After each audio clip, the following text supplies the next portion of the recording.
In today's video, we're going to be talking about exercise and depression and how exercise can actually treat depression. So let's get into it. We've all been told that exercise is good for us. It's good for our bodies and it's good for our minds.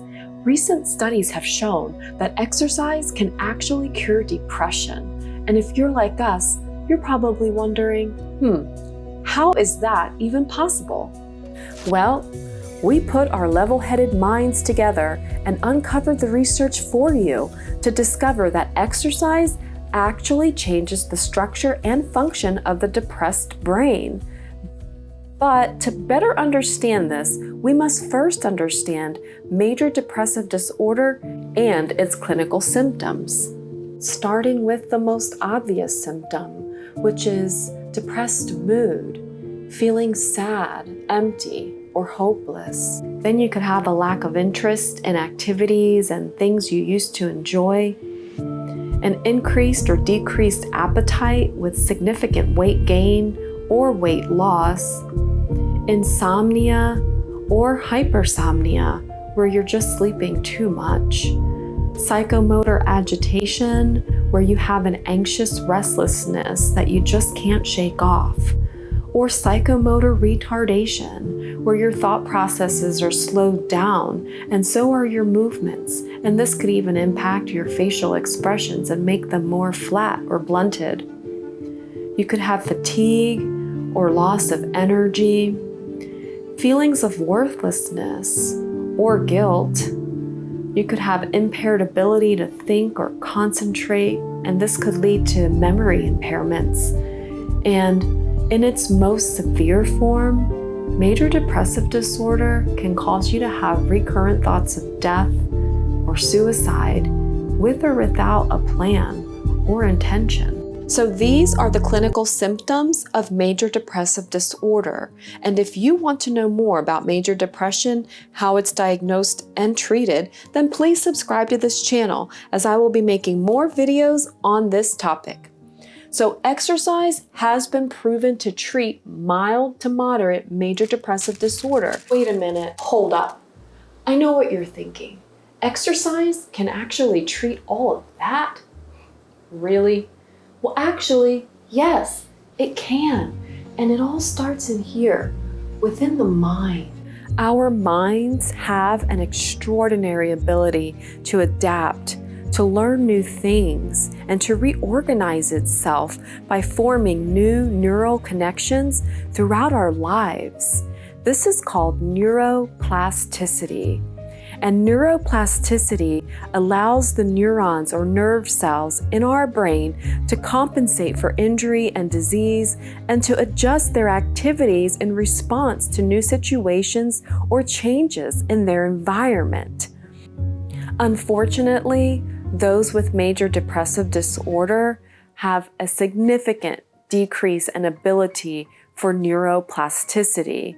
It has also been shown that those with major depression have a decreased volume of their brain in specific regions, such as the limbic system. The limbic system section of the brain deals with emotion and memory, and it regulates our body's response to emotional stimuli and helps with reinforcing behaviors. The specific areas within the limbic system that become affected are the hippocampus, which is the region with high levels of plasticity-related molecules, and it's the part of your brain that's important for learning and memory. It connects to other parts of your brain that control emotion, such as the amygdala. The amygdala helps coordinate responses to things in your environment, especially those that trigger an emotional response, playing an important role in fear and anger response. Depending on the severity and type of depression or the person's age, the amygdala can be increased in size and overreact to stimulants, causing an exaggerated fear or anger response, or have a decreased connectivity, having little to no response to stimuli. Then, the prefrontal cortex is also affected, and more specifically within the anterior cingulate cortex. And this is uniquely positioned in the brain, connecting the emotional limbic system and the cognitive prefrontal cortex, allowing us to internalize and process emotions. This becomes interrupted in depression due to a decrease of volume in this area. Then you have the ventral striatum. The ventral striatum participates in the mechanisms of natural reward, and this area is also decreased in volume in depressed patients, causing a dysregulation of that reward system, contributing to the decreased interest or pleasure, which is quite common in depression.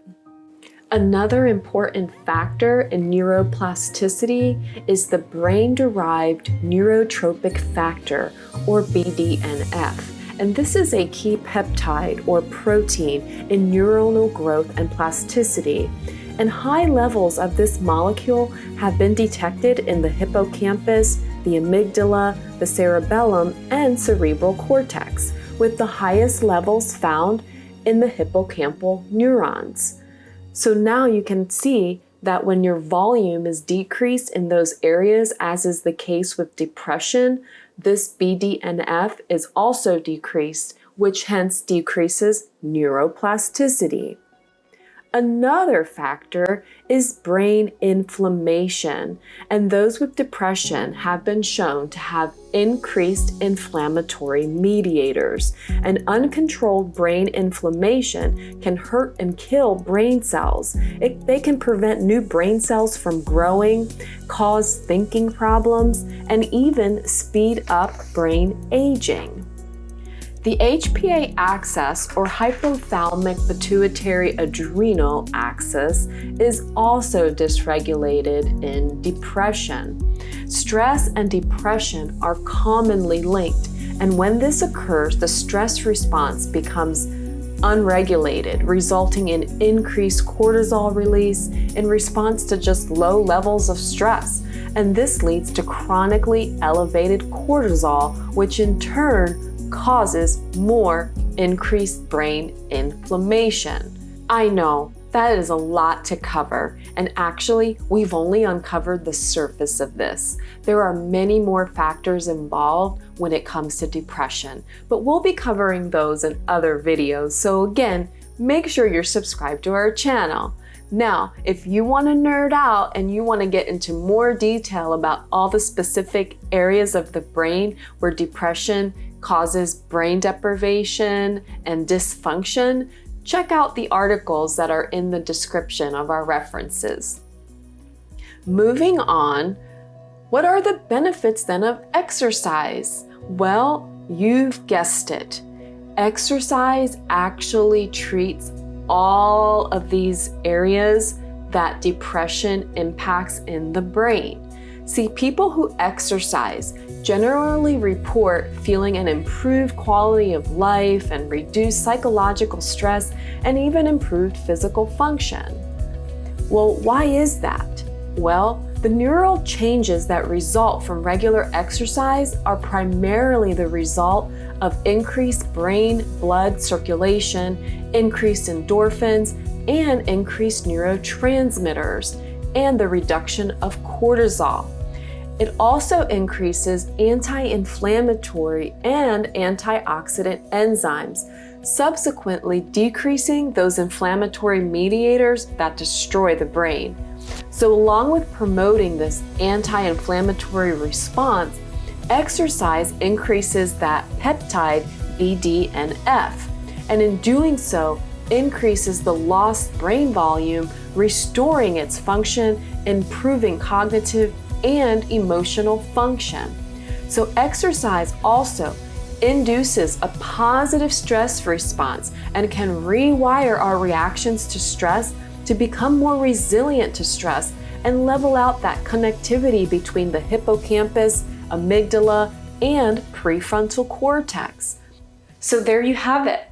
Exercise does treat depression. And now you're probably wondering, well, if I wanted to use exercise to treat depression, how would I go about doing that? Well, first, consult your mental health provider or your primary care physician and have a discussion. However, according to the clinical practice guidelines from Canada on major depressive disorder, they recommend utilizing moderate intensity exercise for at least 30 minutes 3 times a week for a duration of 9 weeks. Now, moderate intensity exercise is going to differ for everybody, and that's going to depend on your age, your weight, and your capabilities. So discuss that with your doctor first before starting any exercise program. Now, what are you waiting for? Let's get out there and exercise.